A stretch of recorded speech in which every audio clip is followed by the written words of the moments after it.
Yeah, I thought that was our best win this year in terms of efficiency, shooting, moving, playing together. I thought our defensive intensity was really good. Good to see the spirit. Now they scored well in the first half after makes. There's obviously some letdowns that you're concerned about, but I thought the spirit of our guys was really tremendous, and for me that was really encouraging to see. Okay, thank you. We'll get into questions with the first question coming from Sarah Spencer. Hey, Lloyd. 31 assists, season best shooting numbers. What did you like most about the offense tonight? Well, we knew they were going to throw a lot of looks at us defensively. I thought Trey set the stage for us early. You know, John hits 2 threes versus kind of a blitz, kind of a hit. You know, and that simple play mentality to start the game out, obviously it gets John engaged. It gets Trey some easy looks, so they've got to soften up some of their coverages. They went boxing one time. Kevin hits a 3. And so it empowered other guys, and I thought we felt that all night. Cam hits his first couple shots. Kevin hits his first couple shots. John hits his first couple. And then Trey can get going, and he did. He got going downhill and in the paint, and so I thought the efficiency came from their looks and our ability to handle the different looks that they gave us. Anthony Patterson from the Atlanta Voice.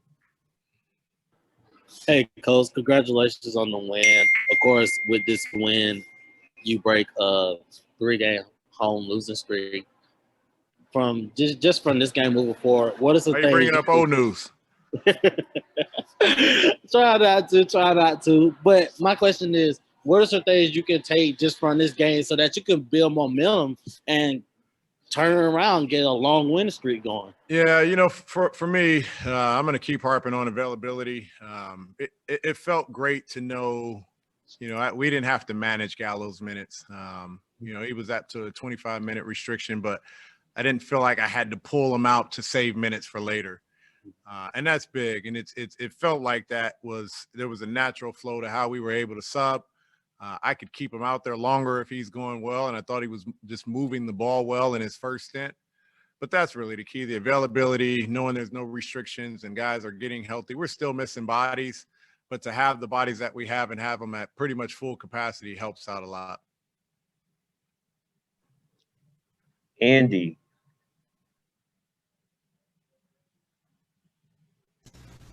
Hi, Coach. Can you hear me? Yep. Oh, sorry. First of all, just a couple things, just like a little comment. Congrats on the win. I swear you blink for half a second and Clint and John have each scored 3 baskets apiece, and plus Kevin hits 2 threes. How important is it for the team to play at the pace you do, but also keeping composure when things are tight in the fourth quarter? I mean, you guys went on a run, but before that it was tight. Right. Well, we want to play with pace after misses anytime we can. And, you know, in the first 3 quarters, we definitely want to play with pace after makes as well to try and see if we can catch their defense before they can get set up. But in the fourth quarter, it's really going to be about our execution, our managing the game. We had the lead, and so really making sure we had a quality shot, quality possession every single time. And I thought they softened up on some of their blitzes in the fourth quarter. They were switching a lot, but we were able to execute, and we were able to do it by managing the clock a little bit better. And we hit some big shots. Obviously, the game's a lot easier when you're hitting shots. Thank you. J.R. McHenry. Coach, great win tonight, but I want to ask you about this. Guys being available is great for you guys, but when you got guys who are playing right now who are not their normal rotation, but will it help you down the road when guys getting experience right now, get developed in what way you want them to develop, knowing that, hey, I played these guys while guys are out. Now something comes up where I need them in the game. I can trust them now. Well, I think we saw that with Tony Snell the other night. You know, he comes in and gives us 4 threes in whatever minutes he had. He's a guy that's been out of the rotation as he's recovering from an injury and rehabbing and getting stronger and getting in shape. And when he had an opportunity to play, he took advantage of it. So to be able to throw him out there tonight, he goes 2 for 4 from 3 again. You know, I think that's a result of him taking advantage of his minutes the last few games. And so it's going to help us in the long run. Guys have to stay ready. They have to stay in shape. It's part of the NBA process. But I think he's been the biggest example for us in just this short stint. Edwin Powell. Coach, you gave up 121 points, but this seemed like it was one of your better defensive efforts tonight. What were your thoughts on the defensive side of the ball tonight? Welcome to the NBA. You know, we always say it, you know, I think the league leading defense is averaging, you know, giving up 110 points or whatever the case may be. I don't know. It's, you know, in your best night, you're hopeful that a team doesn't score 100. You know, and I think that's the elite on, you know, poor shooting nights. These guys had 14 offensive rebounds. They've got capable guys from three. They scored early in the shot clock, so there were a ton of possessions.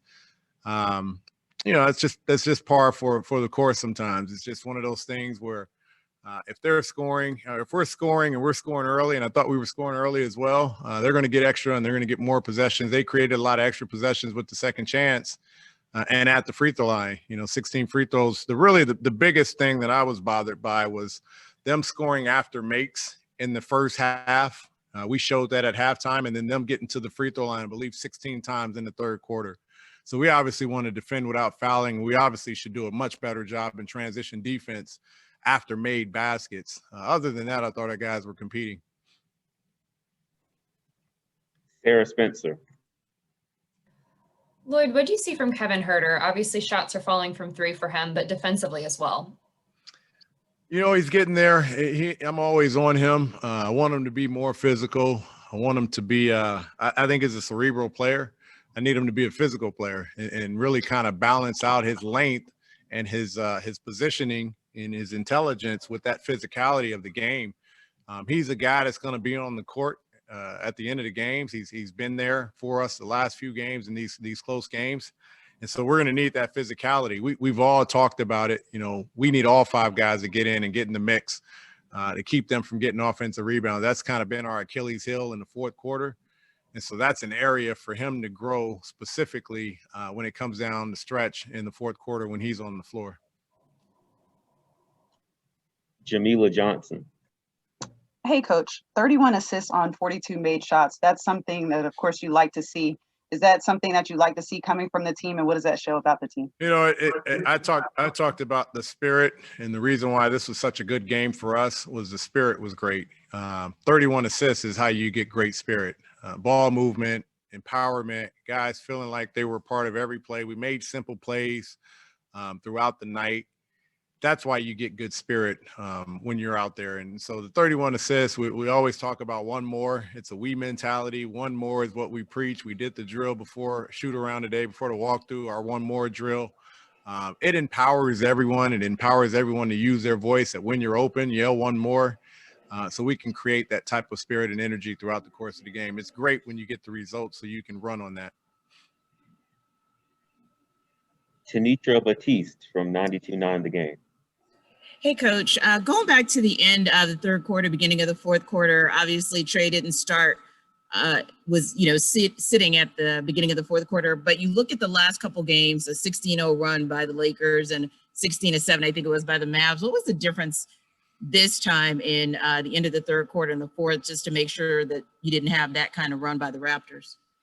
Just getting stops. Obviously, you know, if we can create possessions where we can get a valuable shot, that to me is the most important thing. But we got to get stops during that time, make or miss. And you know, when you have a 16-0 run, I know in that Lakers game it was a 6-0 run to finish the third quarter, and then a 10-0 run to start the fourth. We obviously couldn't score, but we were giving up some easy baskets. You know, some off of turnovers. I think we had 2 turnovers to start the fourth quarter tonight. So you definitely need to get shots. It helps you set up your defense. They're not taking off on those type of turnovers. And then we'll, you know, I think we can create efficient shots, and I think we have capable guys when we sub and when we have our starters out there. So I'm not worried about who's on the floor. We just have to create the efficient shots to slow the defense down, make the defense work, and make sure we're not playing in trans D the entire time where guys are leaking out. Thank you, Coach. There are no other hands up, so thank you for joining us. All right. Thanks, Coach.